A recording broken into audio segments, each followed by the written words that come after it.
get into this conversation now. Israel's biggest ally and supporter, the United States, has, for the first time since the start of the conflict, warned Israel against the continued killing of civilians. The U.S. says Israel is running the risk of what it says is a strategic failure in its mission if it does not protect civilians. In another surprise move, the United States has imposed visa sanctions against Israeli settlers who attack Palestinian civilians in the West Bank. For some analysis in what is seen as a change of heart by the United States, I'm joined now by research associate at the African Center for the Study of United States, Dr. Gideon Chitanga, joins me now from Johannesburg. Dr. Chitanga, thank you very much for your time. Are we captioning it correctly? The change of heart by the United States towards its support of Israel in this campaign against Hamas? I'm not sure if it's really a change of heart. The U.S. since 7 October has emphatically stood behind Israel.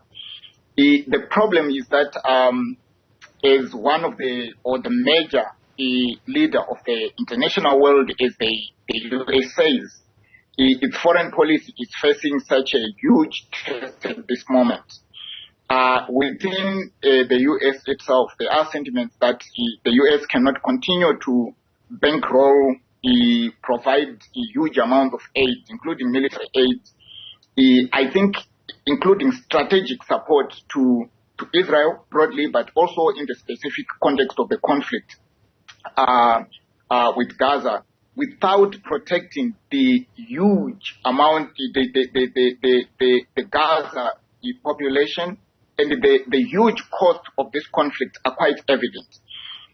Where I sit, I sense desperation and a bit of flip-flopping in the sense of the U.S. defining what it can do, first without alienating key factions and elites who resolutely support Israel, and at the same time trying to project its moral obligations in the sense of emphasizing the protection of international human rights law and the morality of just defending the ordinary Palestinians who are being savagely killed as a result of Israel attacks in Gaza. So this shift is if we can call it a shift, it's a pattern that we have seen happening from 7 October in the sense that U.S. firmly stood with Israel, and I think flip-flopped immediately after, in the immediate aftermath of that attacks by Hamas in Israel, and then it's trying to redefine or reposition a bit its policy to cater for the different interests and different concerns that are emerging from the conflict. I would argue that at this juncture, what is needed is a ceasefire, and this has been very clear from a lot of voices. So the U.S. should find a delicate shift to a position where it says to Israel, enough is enough. This war cannot continue as it is. And the humanitarian costs are huge, but at the same time, it's not clear that Israel is meeting what it has defined as its own objectives in the war. So let me refine my question then, Dr. Chitanga, so that we are more clearer, although a diplomatic talk is seldom clear. So when the U.S. says Israel needs to protect civilians or risk, quote unquote, strategic failure, are these early steps by the U.S. essentially saying stop the war now or stop with the bombardment, ceasefire? Is that where we are headed? There is an acknowledgement in Washington and elsewhere that already Israel is in the middle of a huge strategic failure. I mean, the voices from the international community are very clear about the crimes that Israel is committing in Gaza.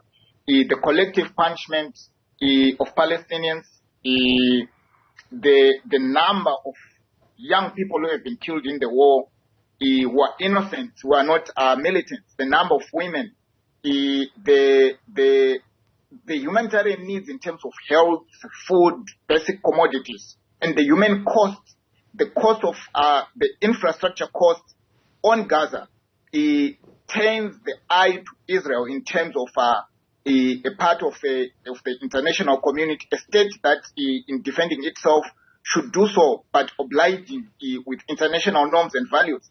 And at this moment, Israel looks more as a violator of international norms and values to the point where people are starting to forget about the 7 October killings in Israel itself.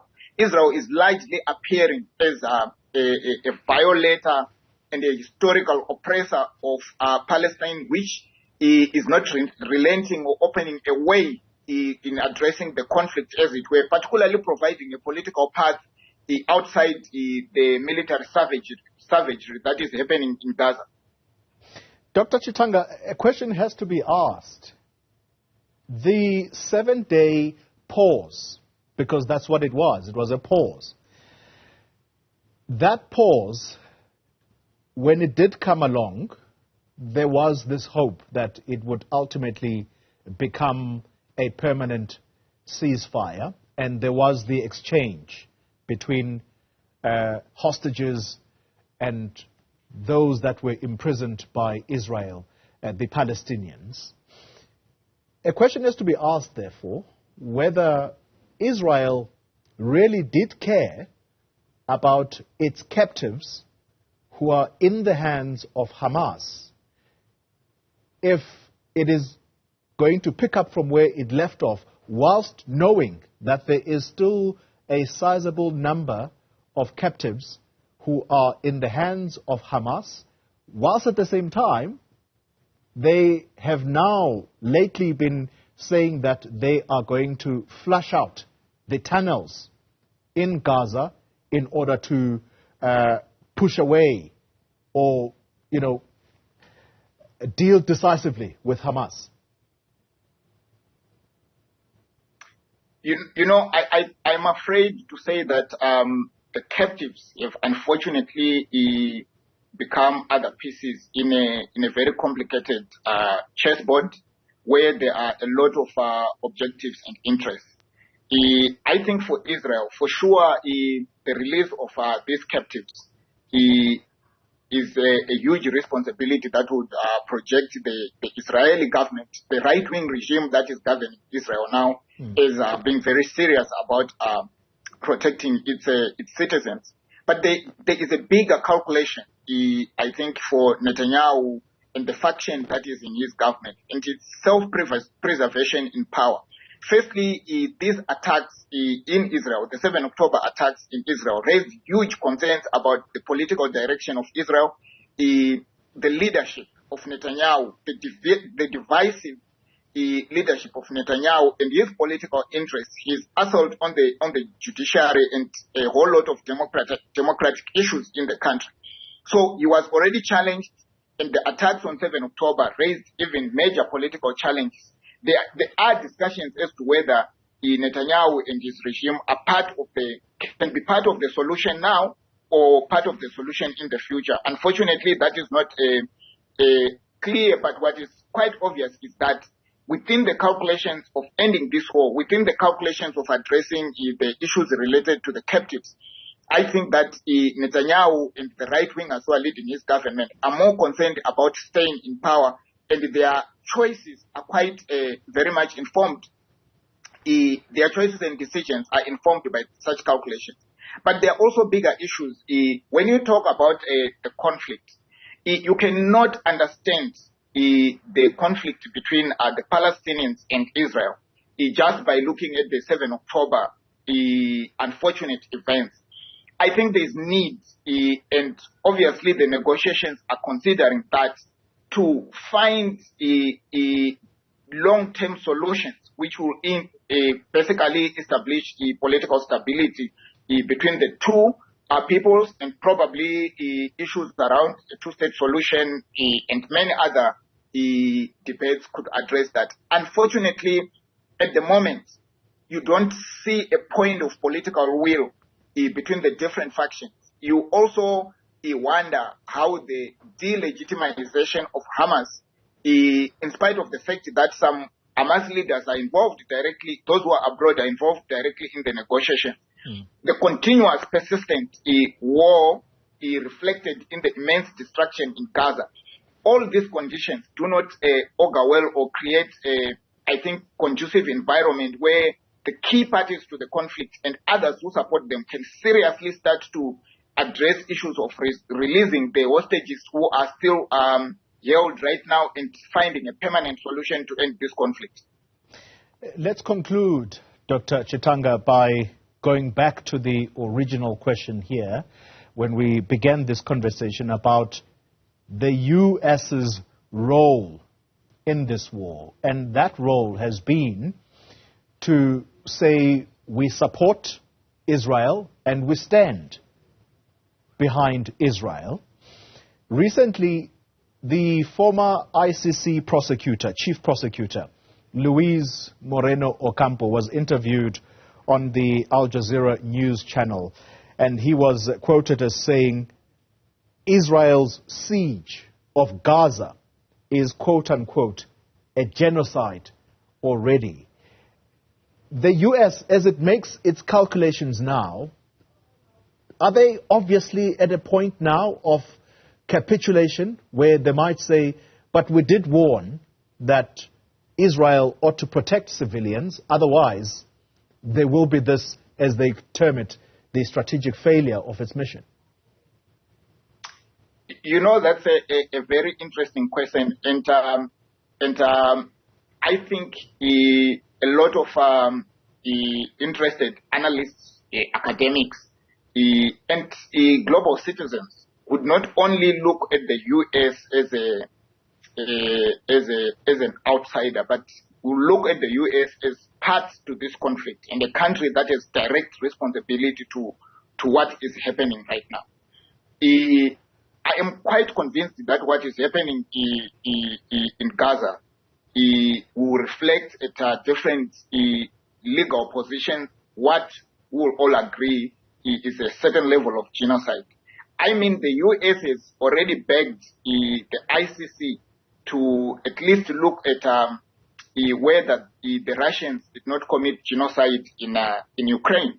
And if you compare the casualties in the two conflicts, the intent and the direct actions by a state actor, you can easily sense that there is an awareness in Washington that what is happening in Gaza cannot be anything other than a genocide. Now, where do they draw a line, and where do they say that we need to redeem American foreign policy so that at least we can come out of this conflict with some level of credibility and respect in the international community? And I think this is what the U.S. is grappling with. The U.S. has, I think, a lot of leverage to say to the Israeli government, what you are chasing, you are basically chasing the wind, but you are committing serious crimes. You probably will not be able to flush out Hamas in the manner that you have defined. And so we need a turning point and dialogue and negotiations that not only include different factions of Palestinians in the whole of the land that is occupied by Palestinians, but also include major players within the Middle East, the countries that are led by the Arab majorities. Because it's one question to seek stability between Israel and Gaza, but more importantly, that stability has to be backed by the other interested parties if it is to be sustainable. So I think we are at a turning point, and again, what the U.S. does or does not do will determine, I think, for the next decade, what a lot of people will think about its foreign policy, but also the future of security and stability in the Middle East, and specifically between Israel and Gaza. Dr. Gideon Chitanga, thank you very much for your analysis of this situation, a research associate at the African Center for the Study of the United States.